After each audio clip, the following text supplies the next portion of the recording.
পরদিন সকাল প্রায় 10টা নাগাদ আমরা বেরোলাম সাইট সিইংয়ের উদ্দেশ্যে।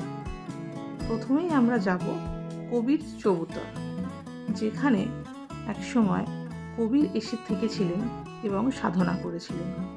জঙ্গলে মোড়া পাহাড়ি রাস্তা পেরিয়ে আমরা এগিয়ে চলেছি। এখানকার নিস্তব্ধতা চোখে পড়ার মতো, সত্যি সাধনা করার মতোই জায়গা। আমরা এসে পড়েছি কবির চৌবুতরে।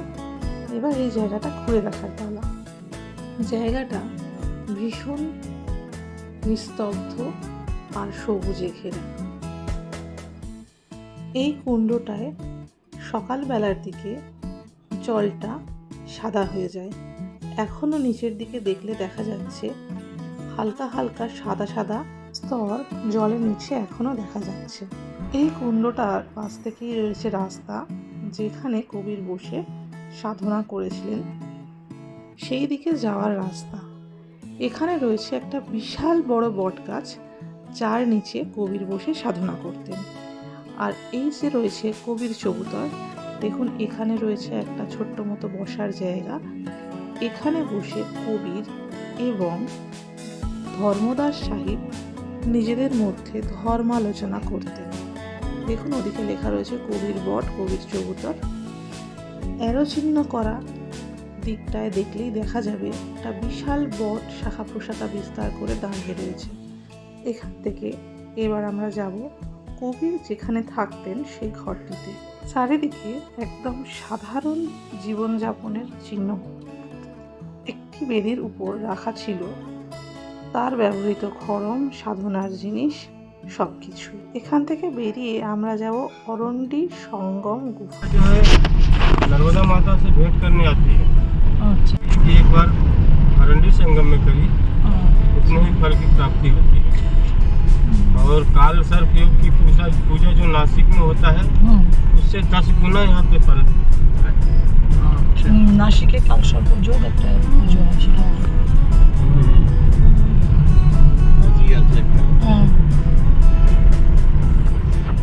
इसके बाद हम लोग देखेंगे नर्मदा जी का बाल रूप।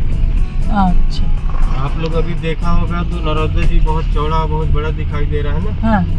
उसका जो बाल रूप है उसको हम दिखाएंगे। नर्मदा जी का बाल रूप उद्गम हुआ है, वहाँ पे नर्मदा जी घूमने जाया करते हैं। वहीं पर उद्गम होकर वहीं पर हो जाते हैं। जो नर्मदा मंदिर आप देखेंगे तो वहाँ पर नदी का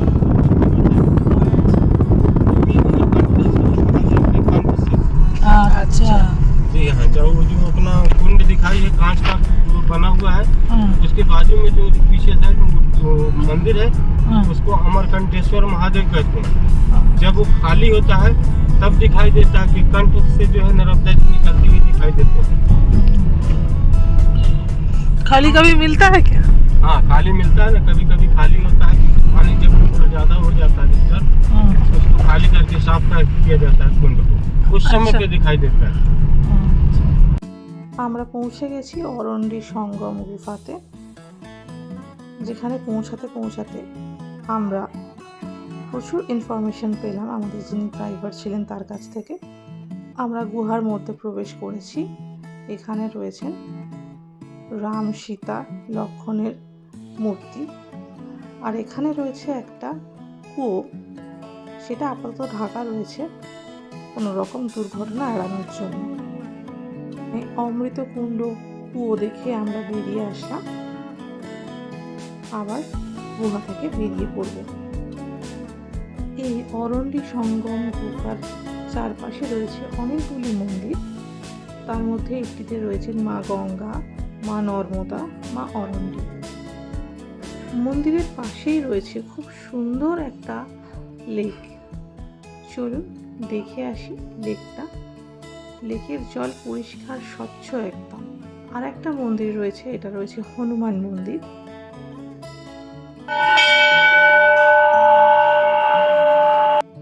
মহাদেব সর্বত্রই বিরাজমান। এখানেও দেখুন মহাদেবের দেখা পেলাম। সামনেই রয়েছে নন্দী মহারাজ আর পিছনে রয়েছেন মহাদেব। এবার চলে যাব সেই সুন্দর লেকটার পাশে। এখানে করা রয়েছে একটি শিবলিঙ্গ। যদি কেউ চায় এই লেকের জল থেকে জল নিয়ে শিবলিঙ্গে জল অর্পণ করতে পারেন। আমার জেঠিমা আর হাজব্যান্ড দুজনেই শিবলিঙ্গে জল অর্পণ করে চলুন আমরা এখান থেকে বেরিয়ে পড়ব আরও অন্যান্য সাইট সিনের উদ্দেশ্যে। রাস্তাতে দেখে নেব মা নর্মদার বাল্যরূপ। লেকটাকে ছেড়ে যেন আসতেই মন চাইছিল না। এত শান্ত এই পরিবেশটা, মনে হচ্ছে সারাদিন পাশেই বসে থাকি। দেখুন রাস্তার পাশেই দেখতে পাবেন একটা খাদ সরাসরি চলে গিয়েছে রাস্তার পাশ বরাবর।